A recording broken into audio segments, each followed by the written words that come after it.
가장 기쁜 일. 글쎄요, 결정하는 것을 나는 어떤 게 제일 기쁘다. 결정하기 때문에 아마 개인적인 편차로 기쁜 일의 그 모습은 다양할 거라고 생각합니다. 그렇지만 공통적으로 모두에게 기쁨은 뭘까? 가장 큰 기쁨이라고 여길 수 있는 게 뭘까? 그런 생각을 해보았는데요.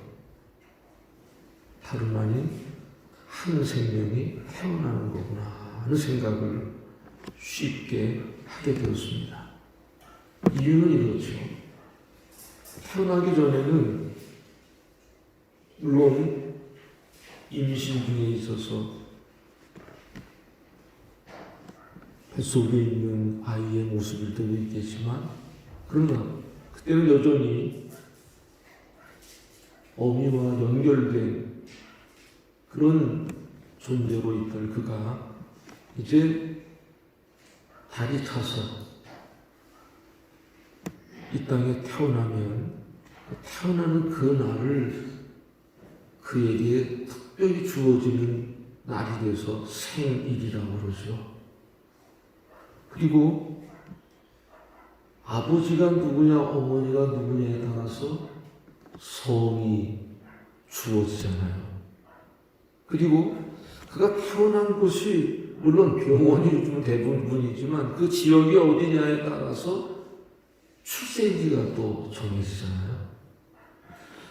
한 생명이 태어나는 것으로 인해서 참 많은 것들이 그에게 주어지는 것을 알 수 있습니다. 물론 그런 것들이 나에게 주어졌다는 것을 깨닫기까지는, 알게 되기까지는 시간이 좀 있어야 되겠죠.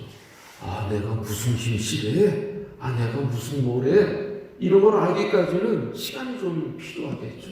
또 우리 부모님이 어떤 분이다, 우리 집안이 어떤 집안이다, 또 이거 아는 것도 아마 시간이 필요할 것입니다. 결국 태어나는 그 순간으로 인해서 아, 저는 어느 문중의 자식이다. 또 그가 어떤 학교를 다니면 그는 어디 학교 졸업생이다. 직장을 다니면 그 사람은 어디에 지금 근무하고 있다. 이렇게 여러 가지 주어지는 것들이 있는데 그 모든 것이 시작이 뭐냐면 태어나는 거예요. 태어남으로부터 시작돼요. 그래서 지금 이 자리에 있는 모든 분들도 나이가 같은 동갑 얘기도 있을 수 있지만, 그렇지만 엄밀하게 따지면 나이는 같지만 월일은 또 다를 수 있죠. 또 월일은 같지만 난 시간이 또 다를 수도 있고, 쌍둥이도 뭐 어느 정도 시차를 두고 태어나는 걸 보면 똑같은 사람은 어떻게 보면 없다고 해도 과언이 아닌데요. 어찌됐든 그런 태어남을 통해서 소환여러분이 오늘 이 시간까지 주어졌다면 사람들에게 늘 떠나지 않는 또 하나의 생각은 그 뭐냐면 그렇게 기뻤는데, 그렇게 좋았는데 요즘 같은 경우는 좀 뉴스를 보기가 겁이 날 정도로, 물론 우리나라도 많이들 돌아가셨다 생각했는데 해외에 보도되는 걸 보면 하룻밤에 1000명이, 이게 어마어마한 거예요. 1000명이면 동네 하나가 없어지는 거잖아요. 이게 엄청난, 심지어는 장례도 치르지 못하고 그냥 구덩이에다가 묻어버려야 되고 알리지도 못하는 이런 끔찍한 일들이 옛날 일이 아니라 오늘 이 땅 곳곳에서 지금 일어나는 일들이잖아요. 지금도 그렇지만 그 옛날 고린도 교회 사람들도 그렇게 기쁘게 태어나고 그렇게 기쁘게 직장 생활도 하고 뭐 학업에도 열중하고 나름대로 가정 생활도 하고 뭐 이런 참 모든 일들을 가능케 한 것이 태어남이 그 시작이었다면 모든 것을 끝내는 게 죽음인데, 고린도라고 하는 지역은 헬라 지역이었거든요.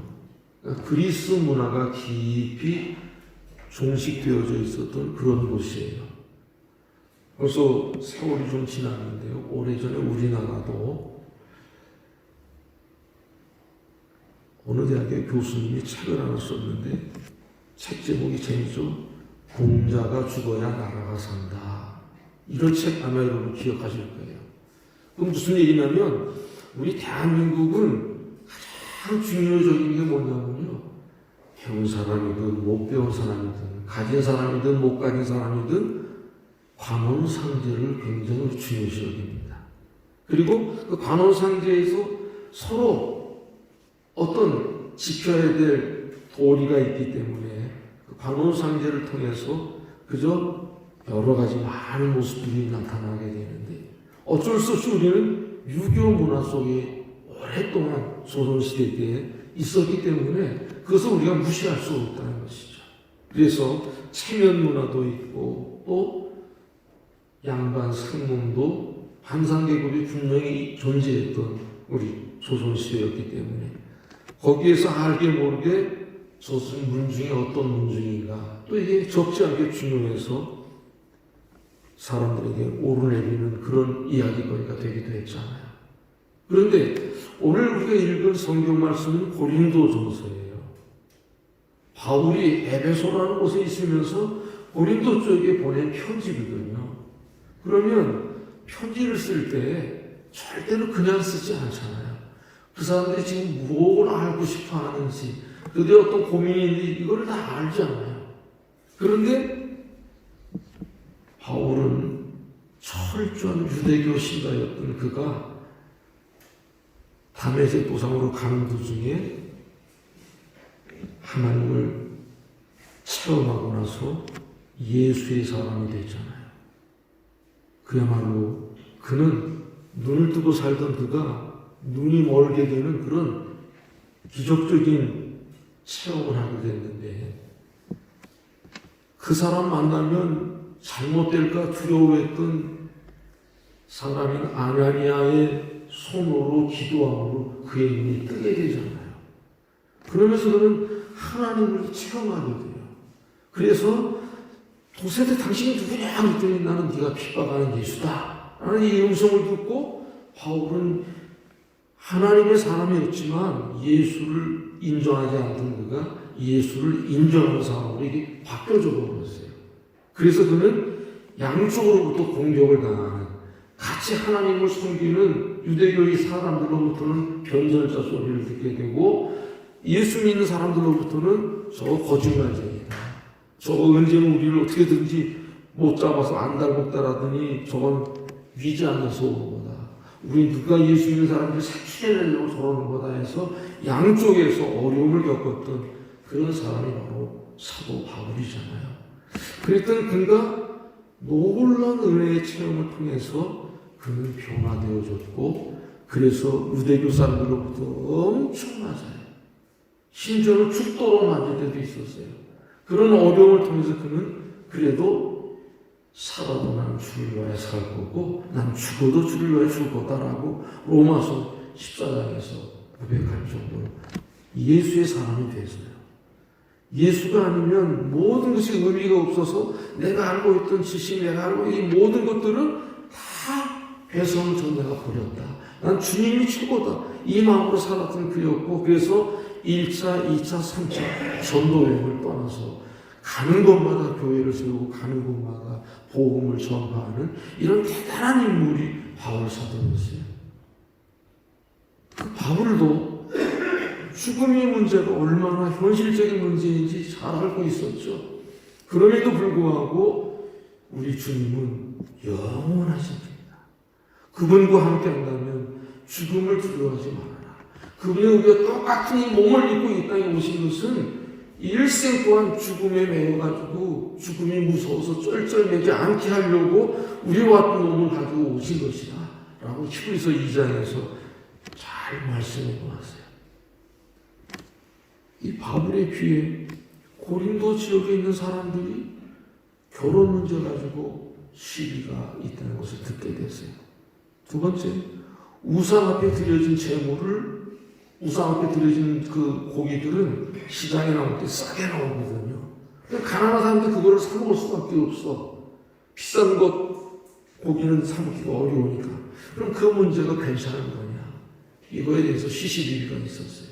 또 여러 가지 교회 내에서 그 고린도 지역 사람들 가운데 있는 여러 가지 일반적인 문제들 가지고 그러는 가운데 바울의 귀에 들리는 가장 가슴 아픈 얘기는 뭐였냐면 고린도 교인들이 부활을 믿기는 믿는데 그냥 좀 속된 표현입니다. 그거야 죽어봐야 알지 뭐. 이런 정도로만 믿는다는 거예요.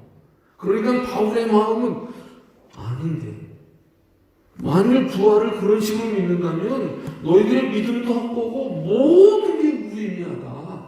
뭐하라고 시간 들이고 뭐하라고 물질 들이고 뭐하라고 정성 수고 이게 무슨 의미가 있냐면서 이건 아니다 그러면서 부활에 대해서 이 고린도전서 15장 오늘 우리는 35절로 49절을 읽었잖아요. 지난주에 제가 12절로 19절 말씀을 설교하면서 앞에 나오는 1절부터 11절부터 쭉 이어서 19절까지 함께 보았습니다. 오늘은 이제 20절부터 오늘 49절까지 내용을 이제 잠깐 보면서 오늘 이제 주제는 뭐냐면요. 부활은 현실이고 죽어봐야 아는 그런 게 아니라 우리는 제가 이렇게 설명해요. 지금 이곳에 칠소도 있고 산소도 있고 큰소 뭐 여러 가지 지금 여기 있는데 잡히지도 않고 눈으로 보이지도 않아요. 그러나 우리는 그대로 믿고 살죠. 왜? 우리의 믿음 여부와 상관없이 믿으니까 여기에 산소가 있고 안 믿으니까 산소가 없는 게 아니에요. 믿든 믿지 않든 현실은 여기에 지금 산소 여러 가지 그런 요소들이 있기 때문에 우리가 숨을 내쉬면 안에 있는 것들이 나오고 들이마시면 또 여기 있는 데 들어가서 저와 여러분을 살아있는 생명체가 되게 하잖아요. 말 그대로 어느 누구라도 입 막고 코 막고 조금만 있어봐요. 숨이 차고 볼멘 소리를 할 수밖에 없죠. 그러나 그 끝까지 붙잡고 숨 못 쉬게 하고 코든 입으로든 숨 못 쉬게 해놓으면 몇 분 안에서 질식사해서 그 사람 죽습니다. 결국 내가 인정하든 인정하지 않든 우리가 착각하고 있는 중요한 사실 하나는 뭐냐면 믿으니까 있다는 거예요. 아니 믿으니까 하나님이 계시고 안 믿으니까 하나님이 없다? 나는 저 태양이 이렇게 돌고 지구도 돈다는 건 믿을 수가 없어. 그래서 우리 다 쓰러져야지 동그랗다면 어떻게 그럴 수 있냐고. 중력이 있기 때문에 그러잖아요. 이건 우리의 믿음 여부와 상관없어요. 중력이 쓴 걸 믿습니다 하니까 여기 딱 서 있는 게 아니고 믿든 믿지 않든 이거는 왜냐하면 이게 현실이거든요. 그와 마찬가지로 바울 사도에게는 고린도 교회 안에서 말한 거예요. 부활? 그건 너희들은 믿든지 안 믿든지 그게 안 믿는다고 없어지고 믿는다고 생기고 그런 게 아니라 부활은 현실이야. 살아있는 것, 그건 못지않은 진정한 현실이라는 것을 우리 주님이 다시 부활하셔서 막달라 마리아에게 나타나요. 베드로에게 나타나요. 엠마오로 가던 두 제자에게 나타나요. 무서워서 숨어져 있던 제자들에게 나타나요. 고기 잡던 어부들에게 나타나요. 수많은 사람들에게 나타난 것을 기록해 놓은 그 말씀을 너희들이 왜 모르느냐 라는 이야기를 하는 거예요. 그러면서 오늘 저와 여러분이 주제로 삼으려고 하는 건 뭐냐면요. 그럼 우리가 믿든지 안 믿든지 부활은 현실인데 저와 여러분이 지금 어디에 속한 자로 살아가느냐. 성경은 두 가지 소속을 말했어요. 흙에 속한 자로 살아갈 거냐 아니면 하늘에 속한 자로 살아갈 거냐. 이 두 가지를 말씀해서 그 말씀을 우리 함께 이제 나누려고 하는데요. 자, 먼저 지난주에 읽은 말씀 이어서 나갑니다. 20절. 그러나 이제 그리스도께서 죽은 자 가운데서 다시 살아나사 잠자는 자들의 첫 열매가 되셨도다. 그러니까 다시 부활하신 첫 번째 주님을 첫 열매다, 이렇게 이야기해서 이 말씀에서 재미난 표현은 뭐냐면요, 잠자는 자들이라는 말이에요. 우리 예수님이 부활하시기 전에도 많은 사람이 죽었잖아요. 예수 믿고 죽은 사람들도 있잖아요. 그걸 가리켜서 예수 믿는 사람들은 죽었다라고도 표현하지만 예수 안에서 잠잔다, 이렇게도 표현하잖아요. 야이로 회당장의 딸이 12살인데 죽었어요. 그래서 계속 통곡을 하는데 주님을 야이로가 모시고 왔는데 집 가까이 가니까 통곡 소리가 나잖아요. 진짜로 죽은 거예요, 자기 딸이. 근데 주님께서 가시더니 다른 사람들은 가져가고 베드로, 야고보, 요한 세 사람만 데리고 딱 들어가셨습니다. 물론 그 가족들도 있죠. 뭐라고 얘기했어요? 죽은 게 아니고 잔다? 그러니까 야이로는 모르지만 그 나머지 사람들은 저 양반은 아니 뭐 하나님의 아들이 뭐라고 그러더니 아니 자는 거하고 죽은 것도 구별을 못해. 그런 생각을 가졌을 수 있지 않겠어요? 그런데 주님은 죽은 게 아니라, 무슨 얘기냐면 죽은 거는 끝이에요. 하지만 잠자는 거는 깨우면 일어날 수 있어요. 결국 우리 모두를 깨우는 건 언제냐? 부활의 때 우리를 깨우시는 거예요. 그래서 이미 저도 저희 어머니, 아버지 다 돌아가셨지만 늘 소망 가운데 있죠. 어느 날 주님이 다시 오시는 그날이 되면 잠자던 자들이 먼저 일어나려고 했는데 그 첫 열매가 우리 주님이라는 걸 이렇게 말씀해 놓은 거예요. 자, 보세요. 11절, 21절에 보니까 사망이 한 사람으로 말미암았으니 죽은 자의 부활도 한 사람으로 말미암는도다. 그러니까 아담과 하와로 시작된 이 땅에서의 삶이, 그 아담과 하와가 죄를 지음으로 에덴에서부터 쫓겨나서 그때부터는 사망 권세 아래 놓이는 자가 되었잖아요. 결국 그 일로 인해서 죽음이 찾아왔고, 그래서 또 한 사람, 아담으로 인해서 이 땅에 죽음이 왔다면 예수님으로 인해서 부활의 은혜가 와야 될 것을 말씀하는 거예요. 아담 안에서 모든 사람이 죽은 것 같이 그리스도 안에서 모든 사람이 삶을 얻으리라. 그래서 저는 요한복음 14장 읽어나가다가 정말 멋있다, 그럴 때가 있어요. 언제 아세요? 6절 말씀이에요. 사람들은 성공의 길이 뭡니까? 그럼 이렇게 됩니다. 여러 가지 제시할 수는 있어요. 근데 주님은 뭐라고 해요? 내가 곧 길이요. 어떻게 해야 진리 이뤄가지고 옳은 거다, 그런 거다 말할 수 있어요. 근데 우리 주님은 내가 곧 진리라고 이야기했어요. 어떻게 우리가 살아갈 수 있느냐? 여러 가지 많이 얘기했는데 우리 주님은 아니, 내가 곧 생명이다. 내가 길이요, 진리요, 생명이라고 선언적으로 말씀하신 그분 안에서 우리 모두는 삶을 얻어서 계속되는 말씀에 이렇게 말해요. 그러나 각각 자기 차례대로 되리니, 이 말씀이 재미있는 말씀이에요. 자, 먼저는 첫 열매인 그리스도가 부활하신 첫 번째고, 그 다음에 보니까 뭐라면 그가 강림하실 때에 그리스도에게 속한 자요. 이미 주님은 한 번 오셔서 처음 오셨기 때문에 그걸 초림이라고 그러고 우리는 그날을 성탄절로 축하하고 기뻐하죠. 그런데 다시 오시는 때 그때를 재림이라고 하잖아요. 그런데 여기 보니까 그 후에는 마지막이니 그가 모든 통치와 모든 권세와 능력을 명하시고 나라를 아버지 하나님께 바칠 때라. 결국 모든 것들이 주님이 오심으로 재편되죠. 이게 새하늘과 새 땅인데 요즘 이단 신천지들이 그냥 신천지 그러니까 잘 모르게 새하늘 새 땅이잖아요. 새로운 신자니까 좋은 걸 그들이 가져가서 아주 안타깝지만 어쨌든 모든 것이 재편되어지는 그때에 되면 그가 모든 원수를 그 발 아래 둘 때까지 반드시 왕 노릇하시리니 맨 나중에 멸망받을 원수는 사망이니라. 그러니까 다시 오시는 주님이 그때까지 사망 권세는 이미 꺾여져 있음에도 불구하고 많은 사람들이 거기에 붙들려서 살아갈 수밖에 없는 그런 안타까움을, 그러니까 예수 믿는 사람은 그런 두려움이 없죠. 오늘 여기 이어지는 말씀 보세요. 만물을 그의 발 아래 두셨다 하셨으니 만물 아래 둔다 말씀하실 때 만물을 그의 아래에 두시니까 그 중에 들지 아니한 것이 분명하도다.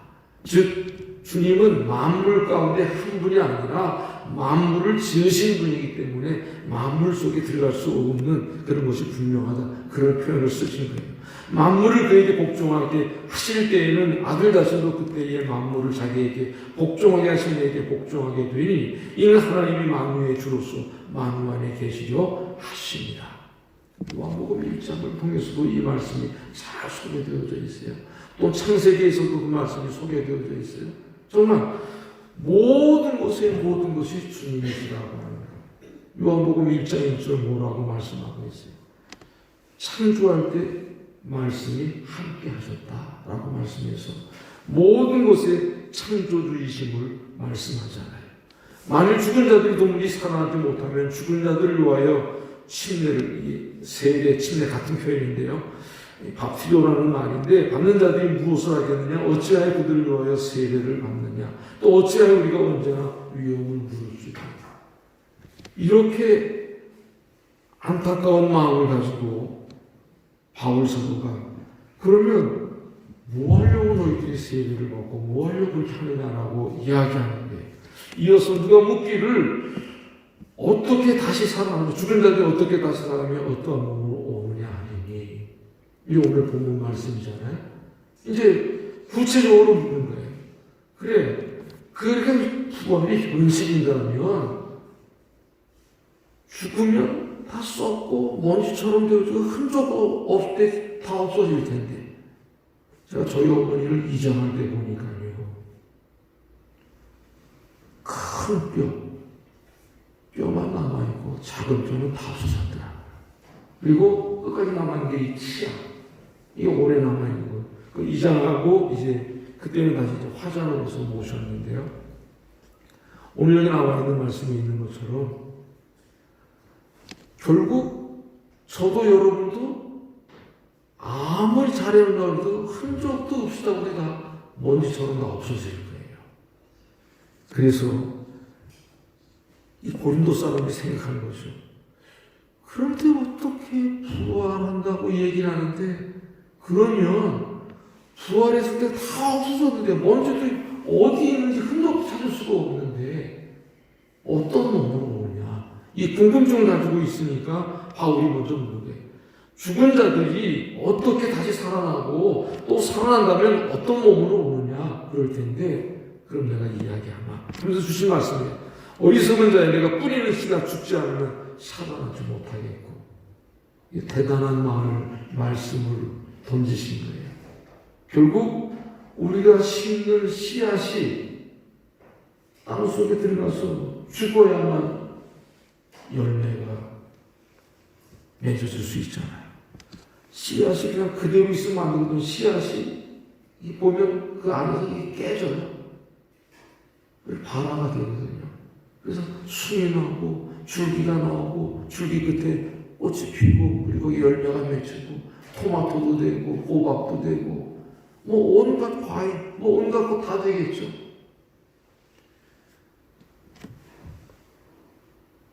뿌리는 씨가 죽어야 사는 것이 되어지고 그것을 우리가 먹게 되는데 내가 뿌리는 것은 장래의 형체를 뿌리는 것이 아니라 다만 밀이나 다른 것에 알맹이 뿌리는데 이게 무슨 얘기냐면요. 토마토 이제 저도 이제 텃밭에서 할 때 보니까 이제 모종을 사다가 했는데 사실 그 모종은 씨로 시작되잖아요. 씨로. 그 씨를 심으면 그냥 씨만 보면 이게 토마토인지 이게 해바라기인지 이게 장미꽃인지 잘 몰라요. 물론 거기에 지혜가 있는 사람은 알겠죠. 왜 몰라요? 토마토 모양이 하나도 없어요. 사과의 모양이 하나도 없어요. 그런데 그것이 죽고 나면 다시 거기 다른 형체가, 그러니까 자기의 형체를 뿌리는 것이 아니고 그냥 토마토를 뿌리는 게 아니라 토마토 씨를 뿌리고 사과를 뿌리는 게 아니라 사과 씨를 뿌리는 거 아니냐. 지금 그 얘기를 하는 거예요. 다만 미리나 다른 것을 알맹이 뿐이고 하나님은 그 뜻대로 그에게 형체를 주실 때 각 종자에게 그 형체를 주시느니라. 누가 사과를 그런 모양으로 처음 만들었을까요? 누가 해바라기를 그런 모습으로 만들었을까요? 누가 장미를 그렇게, 결국 씨앗을 심었는데 그 씨앗에 오늘날 우리 눈에 보여지고 우리가 만질 수 있고 우리가 할 수 있는 그 형체를 갖게 한 것은 하나님이시라는 거예요.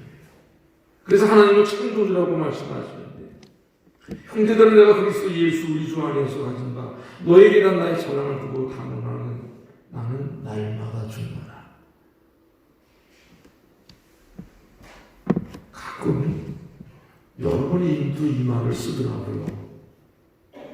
누가 너무 깊이 잠들면 급해서 전화가 와서 깨우는데도 못 일어나요.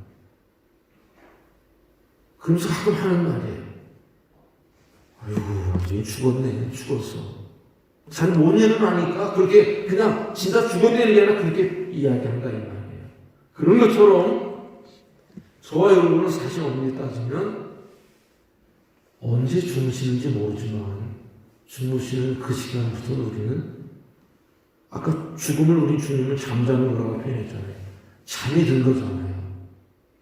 잠이 들었다가 다시 몇 시에 눈을 뜨든지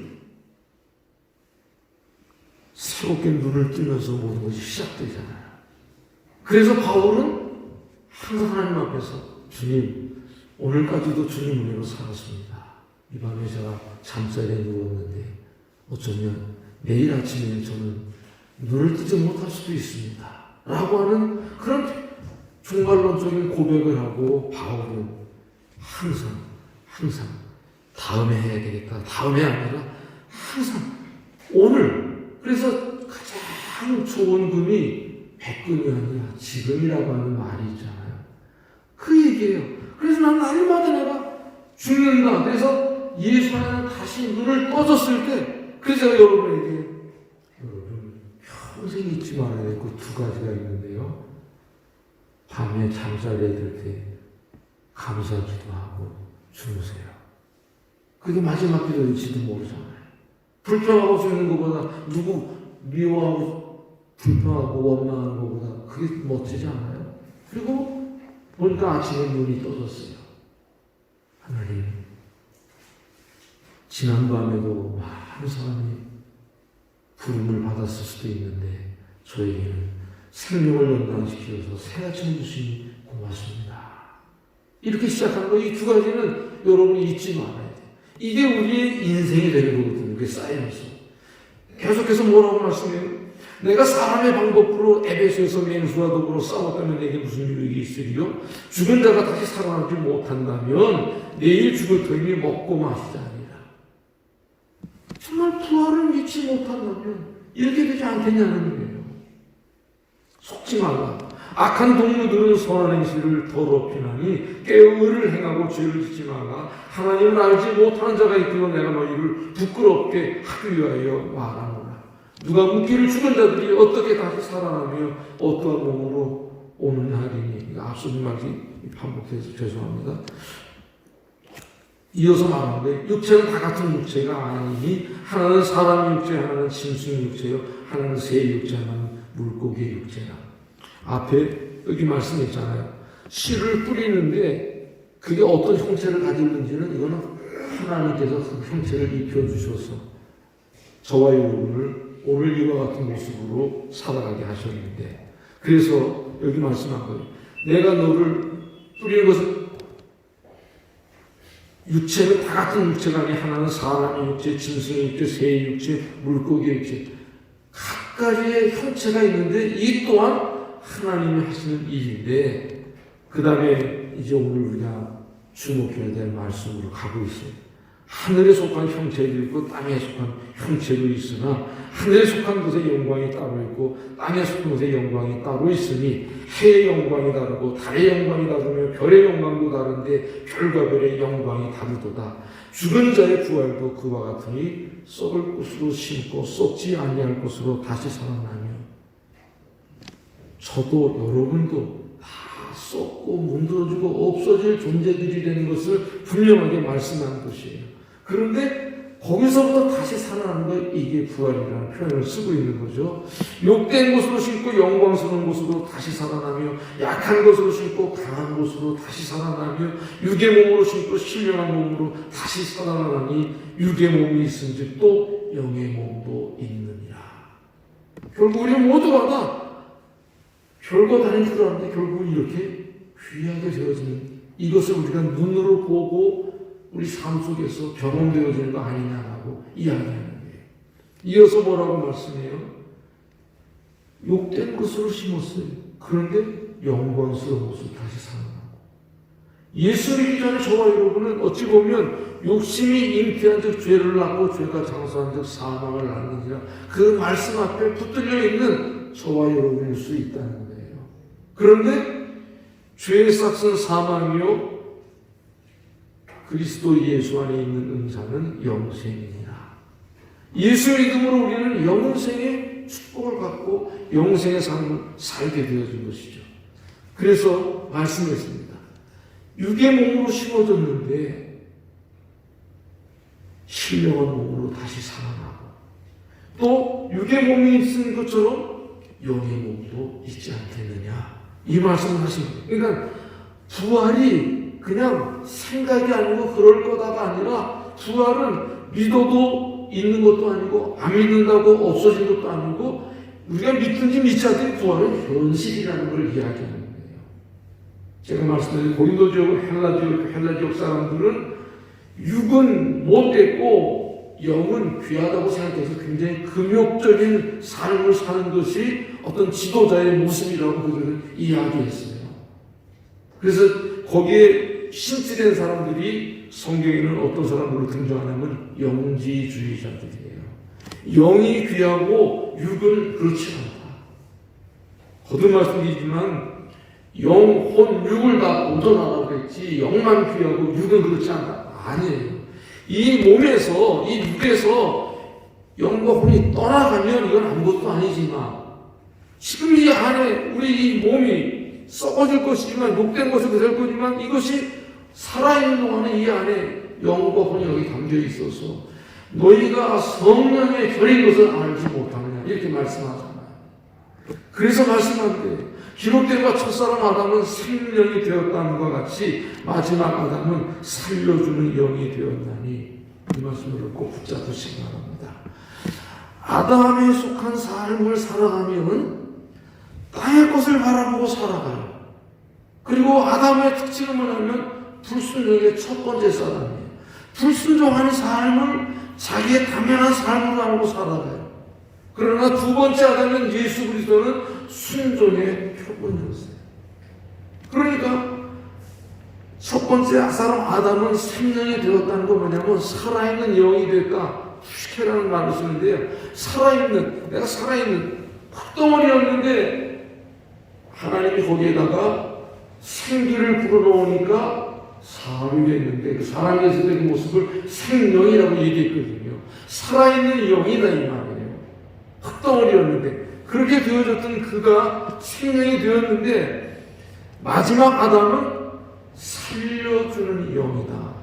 여기 살려주는 영이라는 말은 생명, 살아있는 영 이거는 같은 말인데요. 둘 다 똑같은 표현을 써요. 그런데 뒤에 가서는 앞에 있는 생명이 됐다는 건 어떤 영적 존재가 됐다는 건 푸시케라는 말을 쓰고 그 다음에 살려주는 영이 되나니라고 하는 그 영은 푸뉴마라는 말을 써요. 푸뉴마. 성령을 가리켜서 거룩한 영이라고 그럴 때 거기에 쓰는 말이 푸뉴마라는 말이에요. 하나님이 이 생명체의 흙덩어리에다가 생기를 불어넣을 때 그 생기가 바로 푸뉴마예요. 그러니까 우리 주님은 저와 여러분을 영적 존재가 되어지는데 어떤 영적 존재로 살아주냐? 살려주는 영이 되게 하셨다라고 말씀합니다. 그래서 먼저는 신령한 사람이 아니요 육의 사람이요 그 다음에 신령한 사람이니라. 처음에 흙덩어리였잖아요. 그런데 생기를 불어넣은 생명이 되어준 걸 말씀해요. 자, 첫사람은 땅에서 낳고 흙에 속한 자이거니와 둘째 사람은 하늘에서 나셨느니라. 무릇 흙에 속한 자들은 저 흙에 속한 자와 같고 무릇 하늘에 속한 자들은 저 하늘에 속한 이와 같으니 우리가 흙에 속한 자의 형상을 입은 것 같이 또한 하늘에 속한 이의 형상을 입으리라. 아멘. 이 말씀이 여러분 말씀이 되길 바랍니다. 여러분 인생은 이제는 나 혼자 살아있는 인생으로 사는 그것이 만족하지 마시고 나 때문에 누군가 살아날 수 있는 우리 주님이 우리를 살려주신 것처럼 예수 안 믿으면 아무개 엄마 참 똑똑하고 모든 면에서 아주 좋은데 난 그래도 예수 믿으면 좋겠다. 내가 뭐 남에게 뭐 해코지도 않고 내가 뭐 한 것도 없는데 아니 내가 성경을 보니까 아무개 엄마는 살아있는 사람은 맞아. 그런데 살려주는 성령의 사람은 아니야. 그래서 성령의 사람이 되면 골로새서 3장은 뭐라고 그래요? 너희가 그리스도와 함께 다시 살리심을 받았으면 위의 것을 찾으라. 그랬기 때문에 위의 것, 아노. 우리 주님이 니고데모에게 어떻게 해야 되느냐라고 물을 때 거듭나야 된다라고 얘기해서 거듭난다는 말이 아노센이라는 말이고 그 말은 다른 말로 하면 위로부터 난다는 말이에요. 우리는 다 땅에서 난 사람들이에요. 그러나 땅을 바라보고 밑에만 보고 살아가는 그런 우리들이었던 저와 여러분이 어느 순간 예수를 만나고 위를 바라보는 인생으로 바뀌어졌다니까요. 그러니까 그 바뀌어진 인생이 되어지니까 나 혼자 살아있는 것으로 만족하는 게 아니라 어떻게 하면 이 사람들을 살릴 수 있을까? 그래서 선교사로 가는 거예요. 그래서 복음을 전하게 되는 거예요. 나 혼자 만족하는 인생이 아니라 나로 인해서 내가 집안을 살려야 되겠다. 나로 인해서 이 지역을 살려야 되겠다. 나로 인해서 어떻게 해야 되겠다. 오늘 저와 여러분에게는 이런 마음, 그 마음이 진정한 부활의 은혜를 입은 자의 마음이라는 것을 말씀해서 너 소속이 어디냐? 고양시? 고양시에서 일산 동구? 일산 동구에서도 고봉로? 아니라는 거예요. 그거는 지금 이 땅의 주소예요. 너의 진정한 주소는 저 하늘에 있다는 거예요. 그렇기 때문에 저와 여러분을 만나는 사람들이 아유 집사님 만나면 나도 모르게 힘이 나.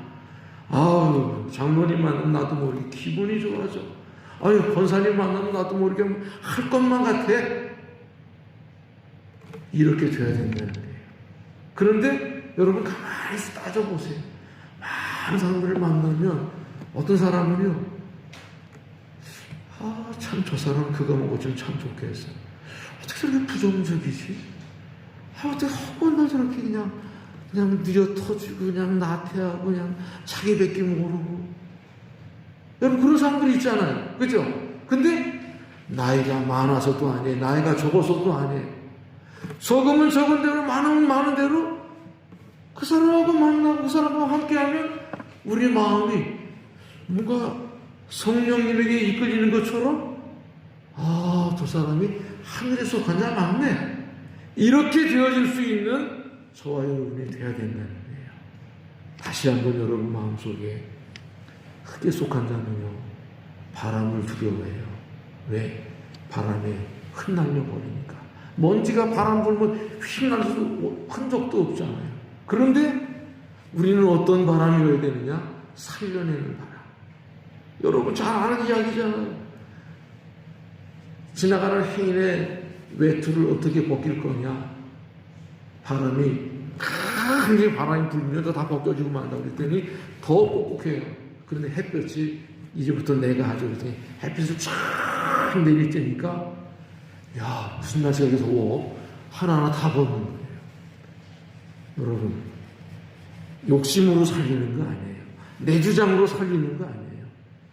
하나님의 능력으로, 그 능력이 여러분 가만히 생각해 보세요. 하나님이 나에게 그런 은혜를 주었는데 내가 지금 잊어버리고 있구나.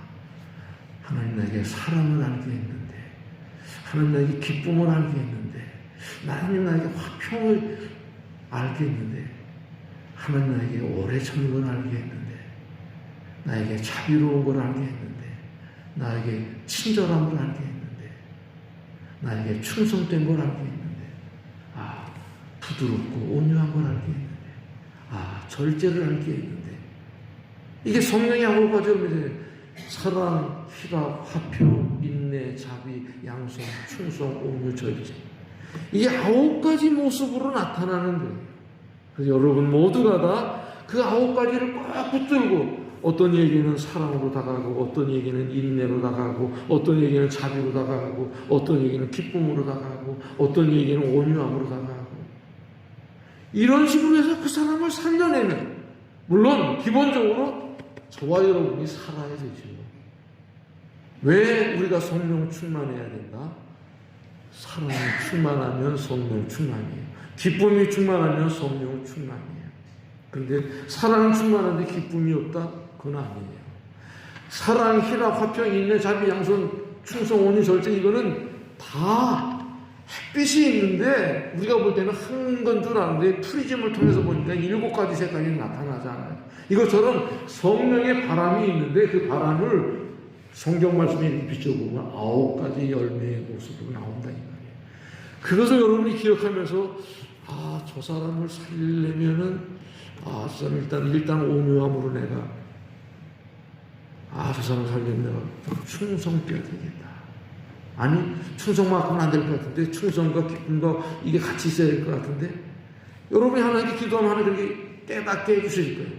이런 삶의 자세를 가지고 살아갈 때 오늘 성경이 말하는 흙에 속한 자가 아니라 하늘에 속한 자, 하늘을 향해 나아가는 자, 하늘을 닮아가는 자, 우리 모두가 되시기를 주님의 이름으로 축원합니다.